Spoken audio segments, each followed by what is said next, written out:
Oh, bang. That's the bell. That's the bell. All right, my brother. You're in the championship rounds. Welcome back with New Jersey's own King Amin. This is round five, moderated by Jay, self-described casual boxing fan. Here on this podcast, we discuss boxing, news, and everything in between. What's up, my brother? Hey man, everything's good, man. I'm excited to get to round five, man. Yeah, that's what's up, right? Round five, right? We here, man. How was your week?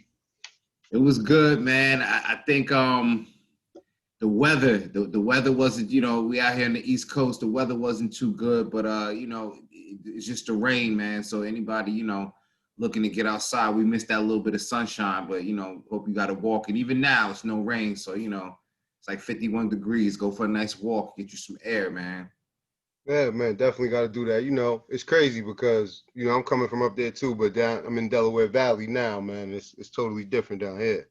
You know what I'm saying? It's raining up there, down here be clear. Yeah, man. But got to take advantage of that weather. You know, Absolutely, but man. but let's get into it. You know how we do. We're gonna start, talking about these fights. We had an exciting weekend that just passed. So let's start out. We're gonna talk about the Smith Jr. versus Vasilov. This fight was in Oklahoma. We're talking about WBO fight, light heavyweight championship fight. Smith Jr. was the winner. What did you think? What was your thoughts? Any surprises with this fight? Yeah, I was surprised that Vlasov was able to box the way he did. He didn't seem to have much on his punches, but he did a lot of boxing. I Okay. didn't like the decision. I thought it should have been a draw. Okay. But it's the top ranked diet, and the way they do over there, they wanted Smith to win. Smith, his footwork was a little bit off. He wasn't, positioning himself to throw his power shots. He landed a couple big punches that the announcers made sure that they drew attention to. But overall, it should have been a draw. But I don't think he should have got the decision. But So when you say draw, are we talking about like just a paying your dues type of situation, or is this just an all out rip off? yeah, I mean, it's a ripoff, man. Vlasov got ripped off because whether I think this fight was postponed at one point. So, I don't know whether who was because or whatever it is, but he didn't come all the way from Russia to to get ripped off. I don't really appreciate that, man. All right, all right. Well, we know that happened. So we're gonna move on to the next fight. Ajagba versus Howard. It's a 10-round heavyweight fight. Very exciting. We're gonna get into it a little bit later, so we don't want to get too much into it, but let's just talk the basics first of all. Whether you were surprised, we were all entertained. So we know that we was all entertained. We know why. You know what I mean? Big punches during this fight. So, um, what's your impressions? Young prospect, he's still developing. Okay. But Are what we I are we think getting about is, excited? Are we getting excited for no reason? Are we getting excited because there was a lot of talk after that? A lot of talk. you know, when people see power, they imagine, the possibilities, right? Right, right, Then imagine if you can put technique and power together, right, At the lower weights, it's been done. I think that's what a lot of people, I like about Anthony Joshua. You know what I'm saying? He ain't like bang, bang, bang, but he definitely got some pop, okay, plus he can box. So when you can put boxing and the power together, some cats out there that they only can put the power together. You know what I'm saying?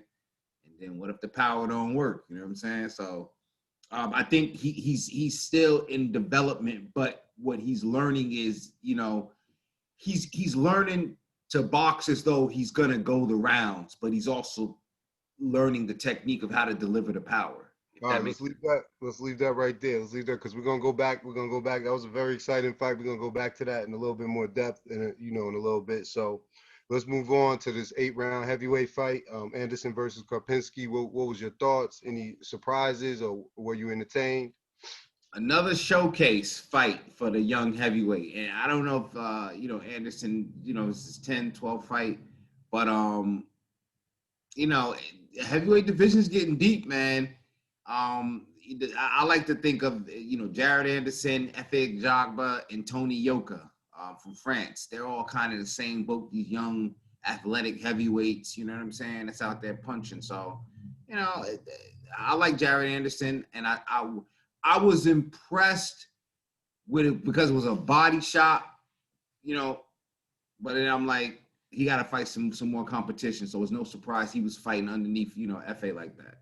Well, when you talk about the punching, I mean that's what we want to see, especially like for the casual fans, right? Because just looking at those Ajagba, like those highlights, I mean, I can't tell you how many times I watched it at work. You know what I mean? Just and you talking about, again, when you talk about casual fans, you know, there's probably one person I talk to at you know, at work about boxing. You know, she knows way more than I do, because you know her husband, you know, they kind of look at it with from the level that you do. You know what I mean? Yeah. But in terms of this fight, it was more people talking about this because they saw the replay. You know, they saw the highlights. You know, Yeah. so I'm only bringing it back to that because I'm saying, like, when you talk about kind of the sport and momentum behind it, like, yeah, it's in a good place. It's been going, you know, in a good place. But when you got it was people on the bus stop talking about this, today, Yeah, man. this week. So, that's a good thing, man. So, let's move on. We talked a lot last week, a little bit, about the Courtenay and Bridges fight. So, um, what was your thoughts? I mean, it was a lot of kind of, I don't want to say controversy, but a lot of back and forth, and let's say they did their part generating the press coming into this. So, was you surprised? What exactly impressed you, and kind of point some things out that stood out. This was a classic boxer versus puncher. I think if just to give you a comparison, um, Ebony Bridges reminds you of Triple G, a seek and destroy kind of fighter, but she doesn't take her head off the line, but she's got subtle types of defense, and that she was parrying anything Courtenay was trying to throw that straight jab to the body and come up with it. She was parrying into the body, and then she loved her uppercut and she loved her hook, but she couldn't get her head off the line. Subsequently, leading to her eye getting swollen, and then that, once you can't see, your peripherals going. But it was that level of chest because Courtenay was getting winded. She mentioned her corner. She said, "I'm getting tired." You know what I mean? Because she had a bull coming at her. You know what I'm saying? Right. But she had the box on her feet, her back feet, and then when she saw that eye was swelling, she was just hooking that eye. Oh man, it was great boxing, man. Bridges had a nice check left hook. She would come in, check left hook, and then step out. You know what I mean? So Then try to apply pressure. Both fighters earn their respect coming out. And listen, I said it. She was gonna make good on it, right? And I think that for women's boxing, that's all you could ask for boxing, period, but definitely for women's boxing. Okay. All right. Lastly, let's go across the pond. Excuse me. 10-round welterweight fight. Benn versus Vargas. What'd you think? Conor Benn is part of this new generation, man, of welterweights. I think you got three guys everybody's got their eye on. It's Virgil Ortiz. He's over here stateside. You got Boots Ennis, Jerron Ennis. He got rid of Lipinets with a devastating uppercut, on Saturday as well. And then you got Conor Benn. Conor Benn is a name, and he's got the UK crowd, those three guys right there. And I was impressed, people would like to complain about the opposition, but the fact is that, just like you said about the heavyweights, when you're in there against somebody that people think you should be in there with, you get him up out of there, as they say. So he got him up out of there. It was a good fight. Okay. As we said, you got to knock them tomato cans out, right? You know what I mean? Take care of it. All right. So move to our first article. Like we said, we're gonna save it. We wanted to save a little bit. This one is coming from Boxing World News. We're gonna get right back to Efe Ajagba. Again, earns the new Deontay Wilder moniker after this KO. So listen, man. When I saw this, I called you, right? I called you, man, because this boy was sleeping before he hit the canvas, man. Like, damn, that was exciting, right? That's why you watch the fights, right? But listen, so listen, right hand knockout, third round, he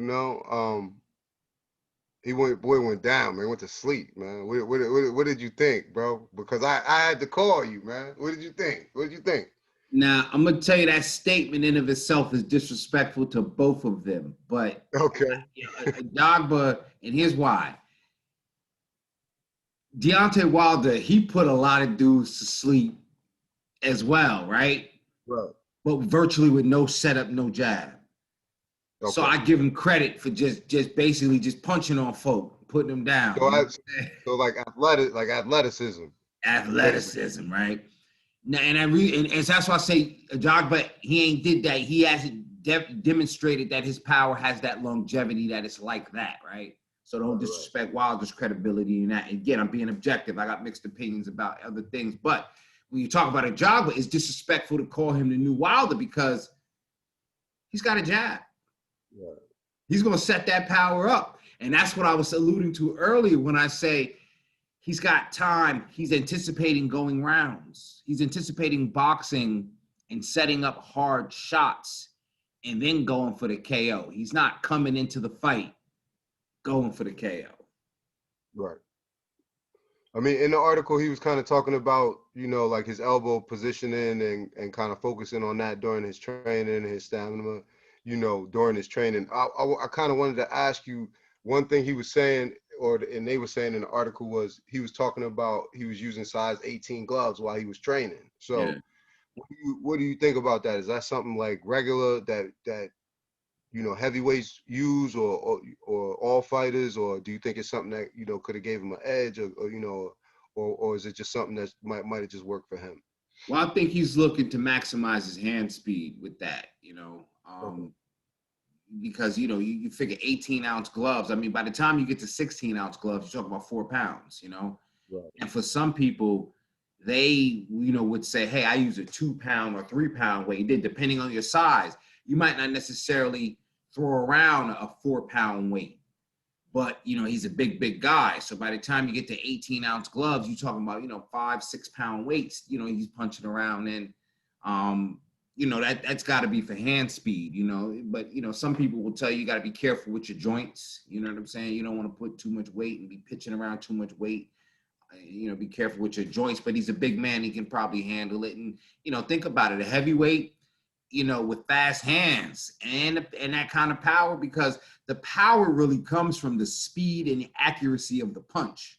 Right. When you're able to refine your technique, and then you got, muscle and strength and velocity behind it. That's what makes it sense.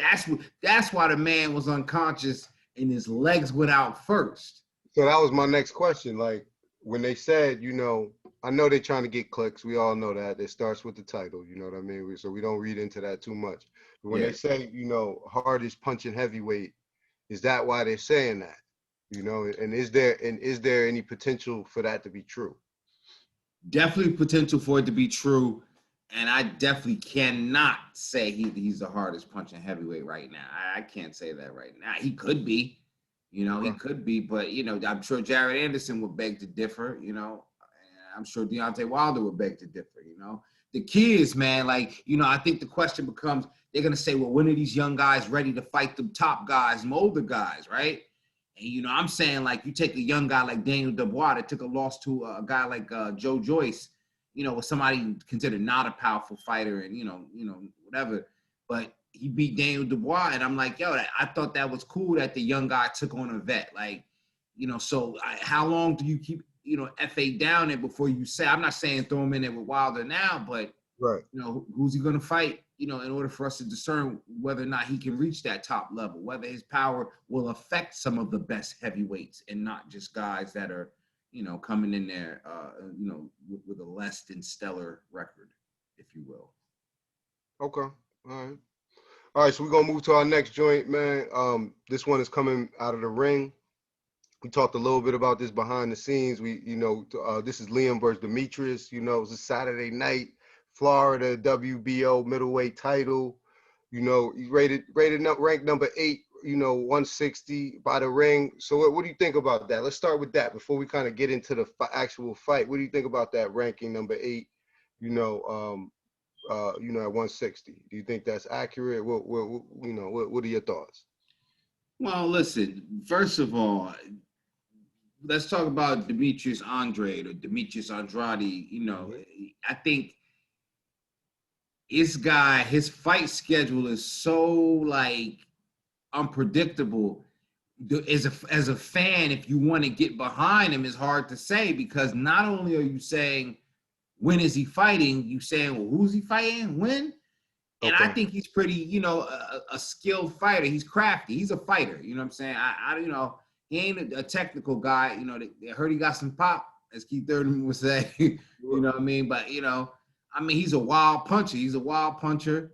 Listen, definitely doing a little bit of research. Definitely don't seem like a guy you can sleep on. Former champion. You know what I mean. So he's obviously paid his dues.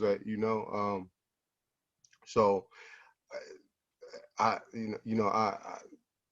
definitely doesn't seem like a guy that you could take for granted.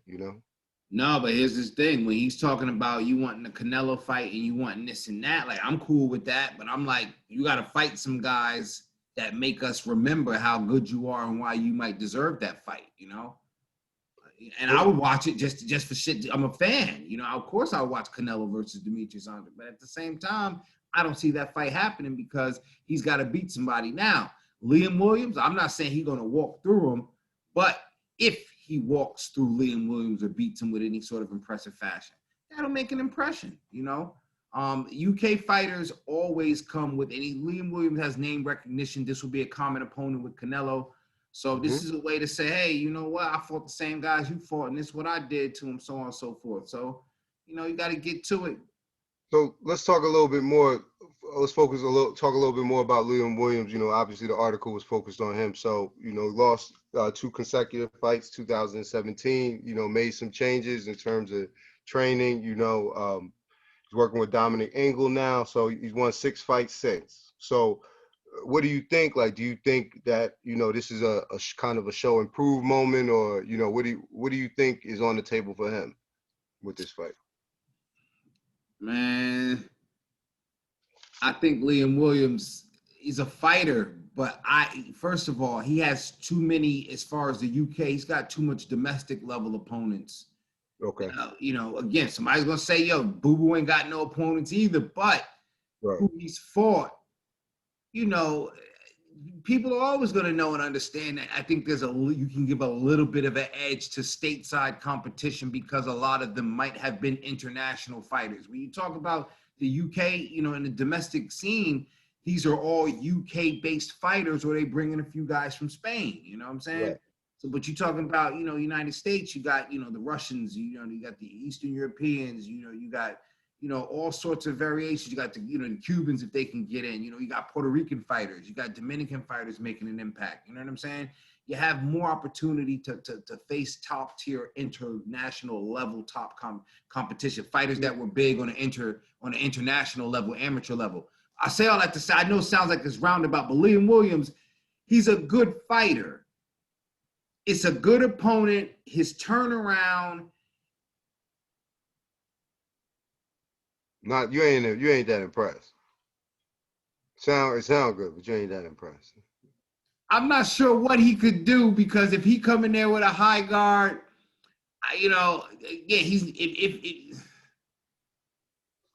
nah, I don't know, bro. I don't know. But listen, UK guys are great at talking shit. It might just be another fight. It might be just another fight then.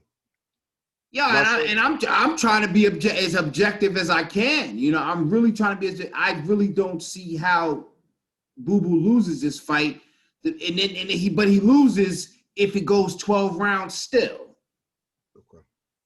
And that's not to disrespect Liam Williams, but I think people expect Boo Boo to do his thing, and the question becomes, why doesn't he fight this often? And then I beat Liam Williams. If he goes 12 rounds and he still wins, they're gonna say, yeah, but you can't beat Canelo. Why don't you go fight so and so? But if he was fighting a Billy Joe Saunders, it's a much different discussion. Okay. Yeah.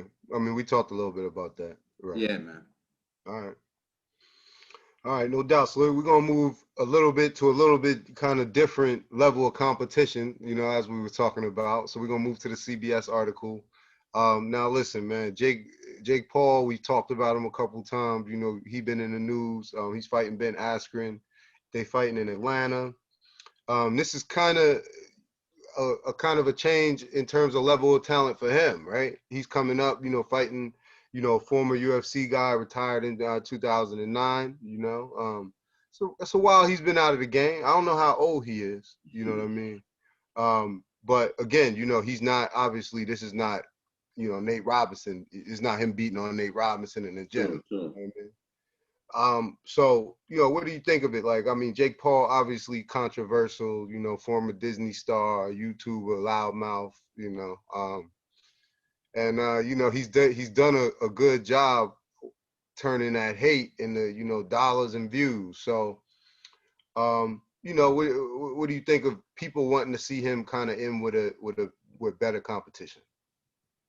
He's in there against a fighter, not a boxer, but he's in there against a legitimate fighter. I think the one thing that people keep underestimating about Jake Paul is that he's been taking boxing serious for a long time.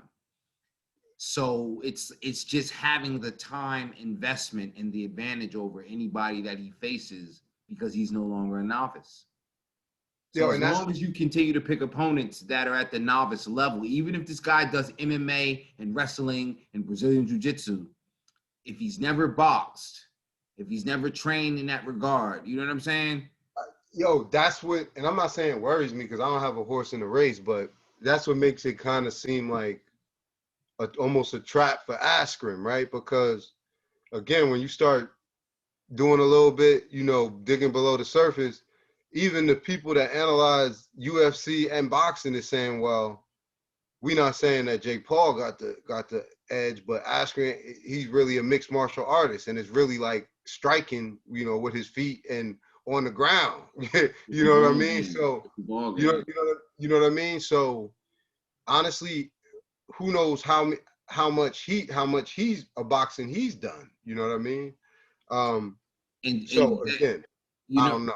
Remember that thing I was saying? It's just like boxing is a rhythmic thing. You develop rhythm, you develop timing, you develop all of those attributes through experience. You know what I'm saying? You have to hone yourself. So true. Ben Askren has that advantage of standing across from a man, bouncing and looking him in the eye, that kind of thing. He's done that before. But when you talk about the fundamental difference between an MMA fighter and a boxer, and you're in the ring trying to box, Jake Paul been training for a long time. I mean, even when we talk about stuff like what we talk about, like muscle memory and stuff like that, right? Like for somebody who's used to being on the ground and throwing kicks and using their, shin and leg, and I mean that could kind of in terms of your reaction time and all of those things, your muscle memory, it may take a long a while to kind of redo that. I'll give you one fundamental difference, and we can move on if you like. When they're standing across the ring from each other and they square up, Jake Paul's going to be in his stance. He's going to be nice and square. He's going to, you know what I'm saying? He's not going to look as good as me, but he's going to be ready, right? And Askren, he's used to kind of standing with a wild stance like this if he wants to, and kind of kicking his leg up as a feint and all kinds of funny herky-jerky movements that you use in the cage. You get what I'm saying? Right. The ability to move and thinking about cutting the footwork alone, the balance, that rhythm alone, he's going to catch Ben Askren off guard with being able to plant, pop, and move. That in of itself is going to be a different ball game. Right, man. I mean, just again, it might be a little uncomfortable, you know what I mean? And when we talk about being in the ring, the learning curve, it could be devastating, depending on what the training is, but we'll see. You want to talk about any of the undercard or what? Yeah, because this is the thing, and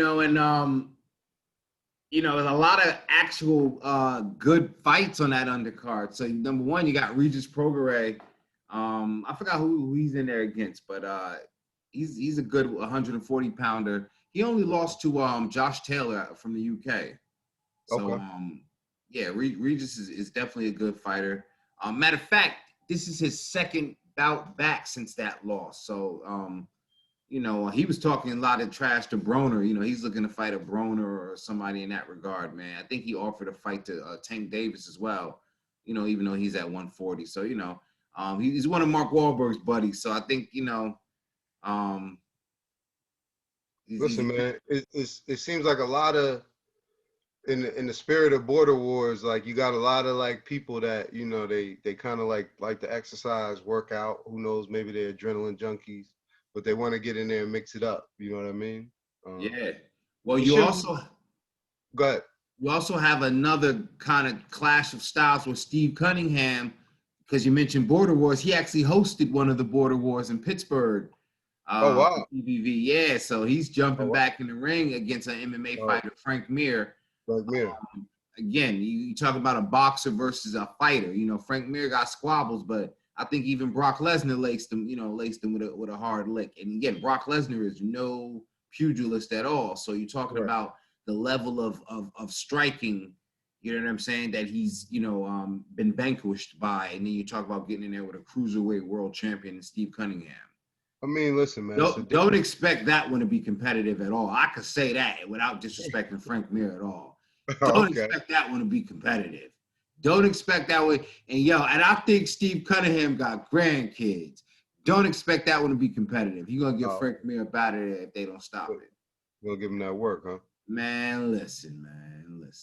I mean, last but not least, I don't even know this last fight, man. I don't know if you even know any of these guys. One of them is a music artist, Raycon, versus Joe Fournier, who's a nightclub owner and a Nah, former I'm boxer. not that. You never heard of him, right? Nah, I never heard of I him. mean, it looks like the bottom of the card looks more like celebrity boxing. You know what I mean? Like they just got, But we'll see. Hopefully it'll be entertaining though.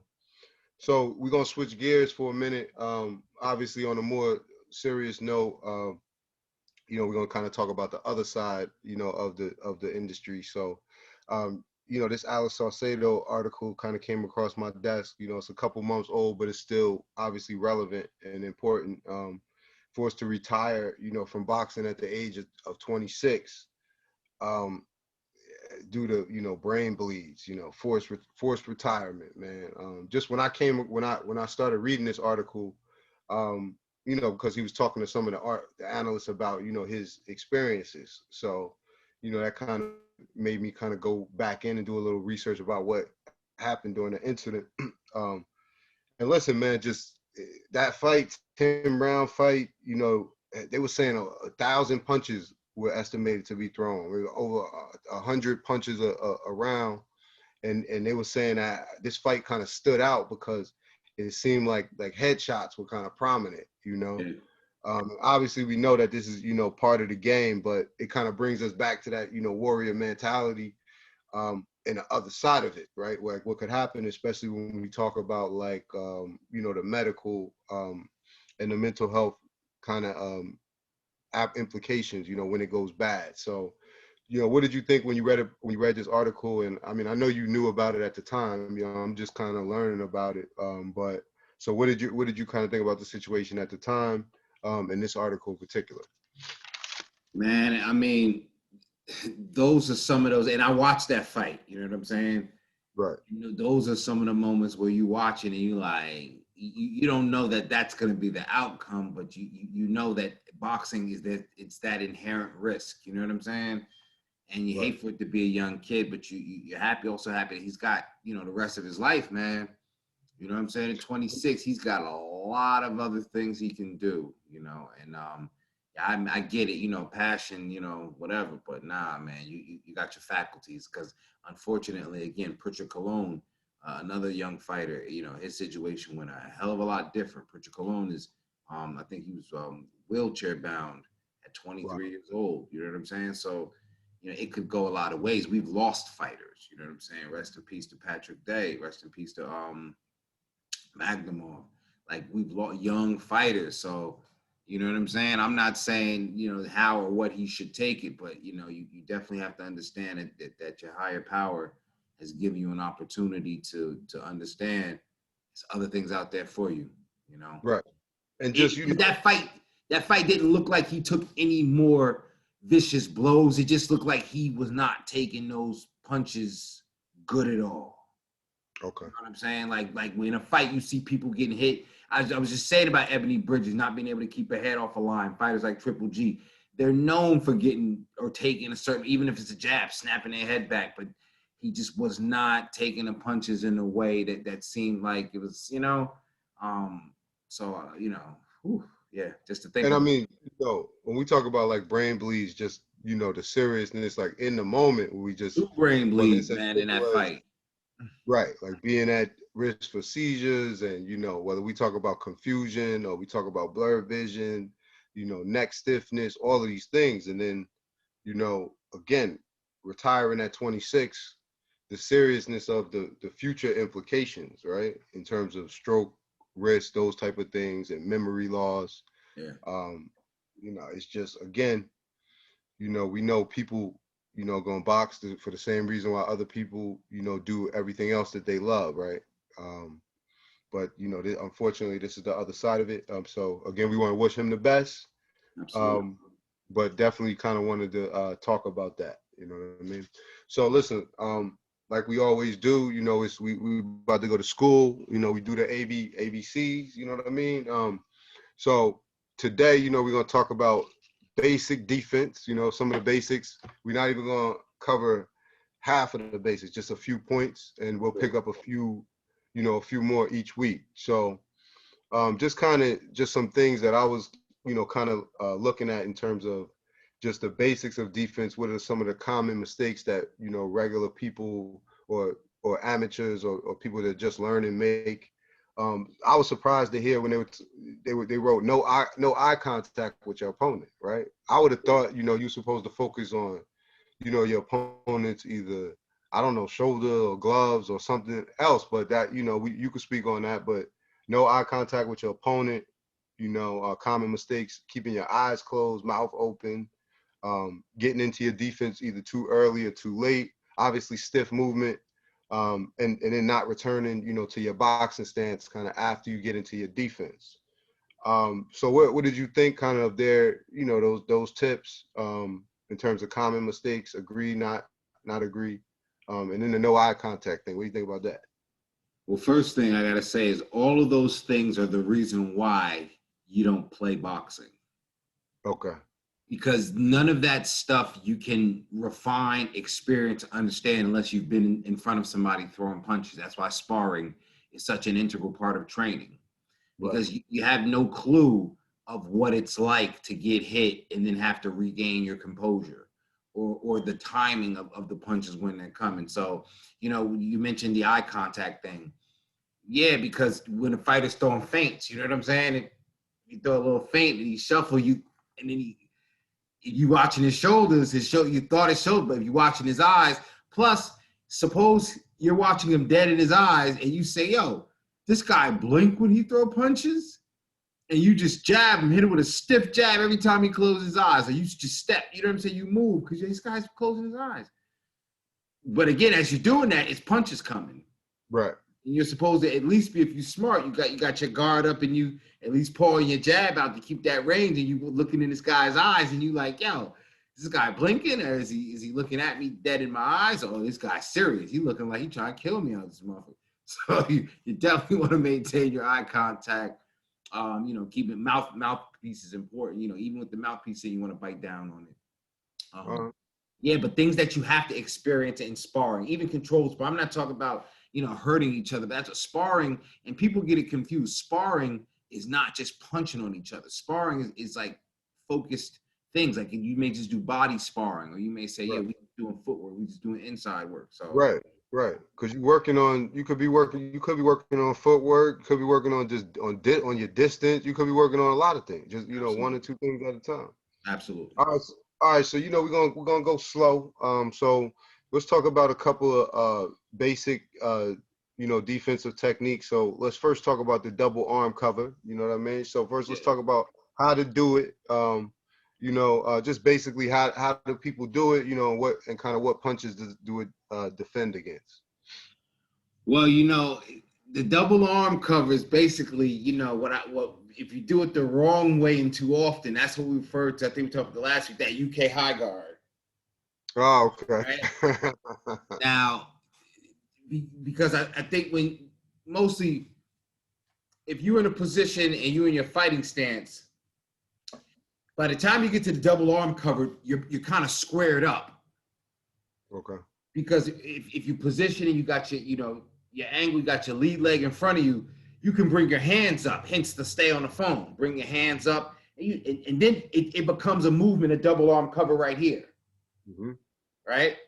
Right. But you get some people that they just making sure they don't get hit, and they're up here, high guard, right?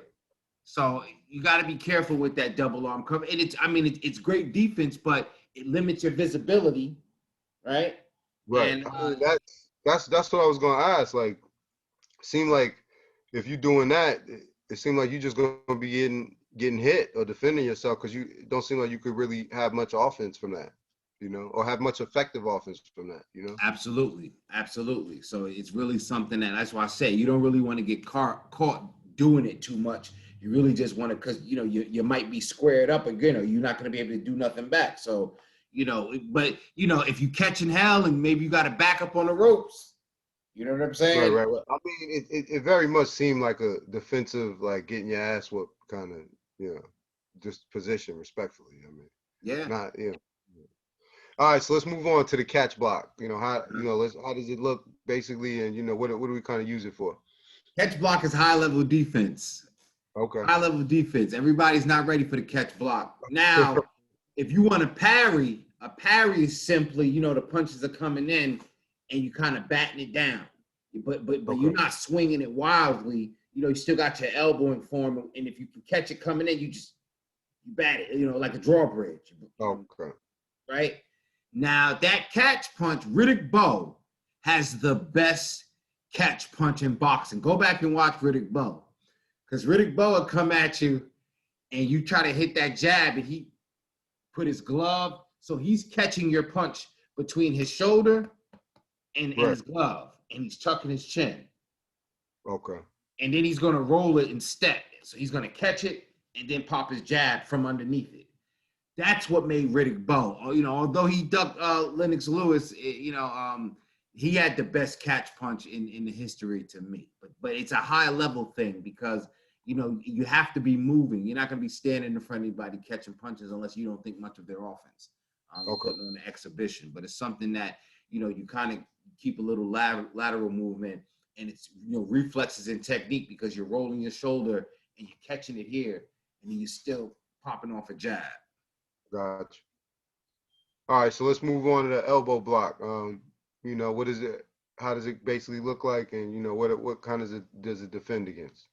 Now, for me, for my measure, the elbow block is more or less an extension of that double arm or that high guard, because in most chances you're gonna be trying to block your body, right? Okay. You're trying to block your body, trying to block something coming in, trying to lock it up so an uppercut doesn't hit you up the middle, right? But there are chances where you get some fighters that they're capable of catching shots off their elbow. It's if you're trying to do that, that's some high level, because you also don't want to get caught fouling somebody by accident.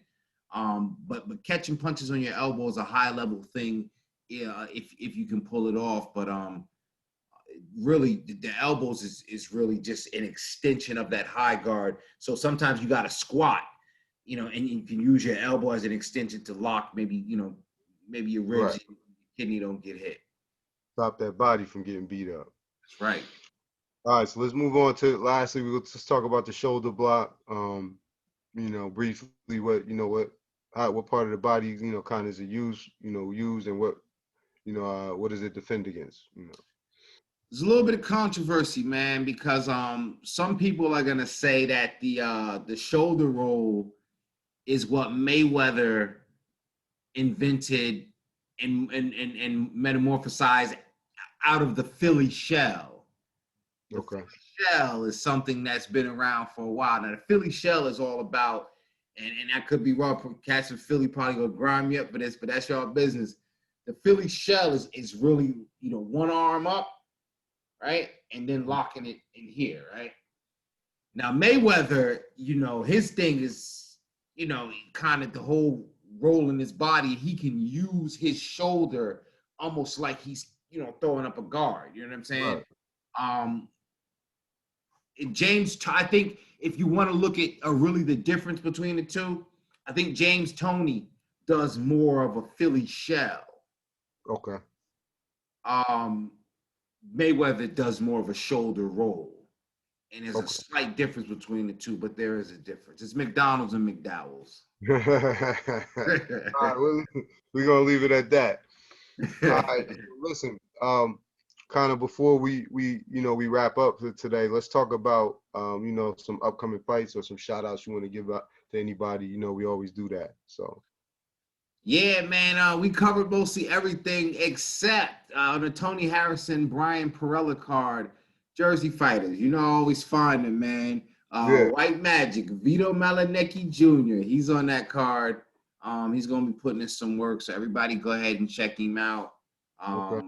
Yeah, man, enjoy the whole weekend, and we got a lot to talk about. I know, casual fans might be more tuned in because of the Jake Paul thing. So I think, anything that brings more eyes on the sport and turns casuals to sometimers to fans and then to hardcores like me, we're gonna bring you guys along. Yeah, no doubt, no doubt. We definitely gonna tune in this week. A lot of exciting fights coming up. And weeks coming up after that. So we're gonna leave it with that. Anything else, or we're gonna take them out? Listen, follow me on Instagram, King Amin of Essex 1. I got my blog on there. I do my coverage, and you guys definitely can, if you just got any ideas, any topics, anything you guys want to discuss, definitely feel free. Hit me in the inbox and definitely check us out, man. Or drop it in the comments. Additionally, yeah, I want to say that definitely appreciate everybody listening. And if you have any suggestions in terms of articles that come across, that we should discuss, boxing or combat sport related, drop them in the comments, or any subject, topics, drop them in the comments. All right, my brother. With that, I heard that bell. Take me out. Yo, we out of here. No doubt.